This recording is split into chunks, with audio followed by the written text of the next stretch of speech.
muwaadin maxaad kala socotaa affiliate marketka iyo siduu marketingka iyo siduu u shaqeeyo? Affiliate marketing waxaa la yidhaahdaa sida online dhaqaale looga sameeyo adigoo jiifa gurigaaga meel kastoo dunida ka joogtidba. arrimahaas ayaan jecelahay inaan wax yar ka taabto, laakiin videogaanu waa video hordhaca aana ku eegayo inaad idinku daraynaysaan iyo in kale. waxaa jira dariiqyo fara badan oo qofku ku samayn karo dhaqaale online ah. affiliate marketingku waa meelaha ugu waaweyn oo kambaniyada waaweyn ee Amazon ay ka mid tahay ayaa maaragta qayb ka ah. haddaad ingiriiska joogtid waxaad garan kartaa Argoska oo kale, kambani weyn oo qalabka electroniga iyo waxyaalaha guriga lagu quruxsado labadaba iibiye inuu yahay. waxay qayb ka yihiin kambaniyada waaweyn ee ayagu markaas affiliate marketing program leh. waa si sahal ah haddii aad fahantid in uu siduu u shaqeynaya aad u fahantid. waa si sahal ah si aad u samaysid waxa loo yaqaano passive income oo ah dhaqaale kaasoo gala meelo kala duwan iyo weliba xilliyo kala duwan.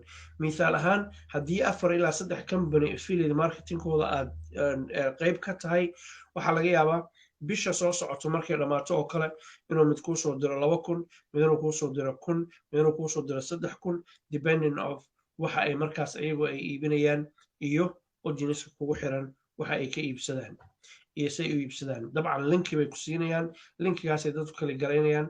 markay kala garayaan waxa ay iibsadaan oo dhan, hadday ahaan lahayd productgaad xayeysiinaysay ama hadday ahaan lahayd wax kale oo productgaas ka baxsan oo qofkaasuu iibsadayba, adigu waxaad ku helaysaa dhaqaalo. kambaniyaal waxaa jira bixiya dhaqaale aad u hooseeya oo markaa percentageka ay bixiyaan oo hooseeyaan, laakiin waxay ku xiran tahay adigu sidaad maaragtay hawsha u qabatid iyo ilaahay oo dabcan kula garab gala, ilaa anagu dad muslimiina nahay, kula garab gala, iyo weliba meelaha kala duwan ee markaas aad adigu hanteyn kartid adigoo isticmaalaya maskaxdaada iyo creativitygaaga uu ilaahay ku siiyey. qof kastana ilaahay wuxuu siiyey wax unique ah uu ku fiican yahay. find that and maxaa la lahaa ka mira dhala haddii ilaahay yidhaahdo. sidoo kale waxaad ogtihiin facebooku inuu yahay dadka uu bilaabay inuu lacaga siiyo Soomaali aad u farayar ayaa og.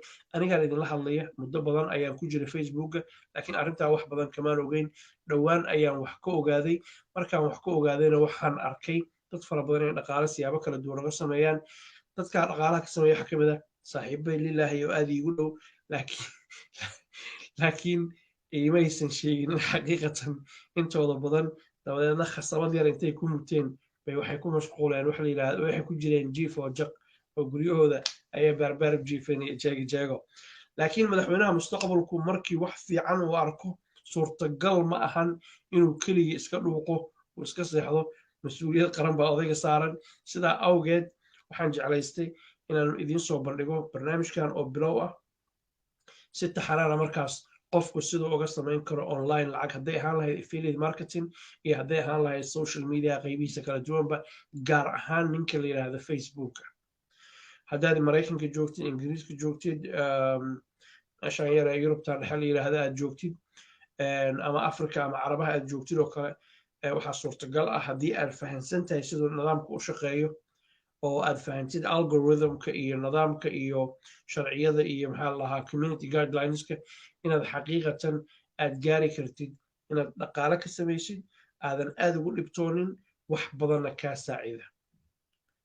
waa foolxumo, waa qaabdarro, waa laga fiican yahay in dadku wax ummaddu ay wada leedahay ama ay ka wada faa'iidi karto aan loo soo bandhiginin oo qof iyo 2 ama 3 ay iska haysato. sidaa awgeed waxaan rabnaa dhallinyaradeenna, waalidiinteenna, gruubka dhexe oo dhallinyarada daalanan oo kale ah in ay nidaamkaas ay fahantaan. ogowna ha bakiilin oo ha is oranin dad baa waxaan maxaa la lahaa dadku hadday waxaan fahmaan suuqaad ka baxaysaa iyo adigu waxba heli maysid.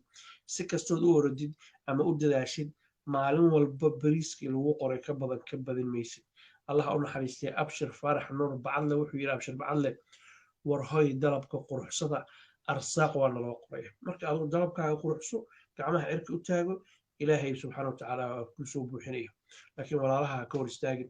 marka asxaabay waxaa jira barnaamijyadaas dhaqaalaha lagu sameeyo.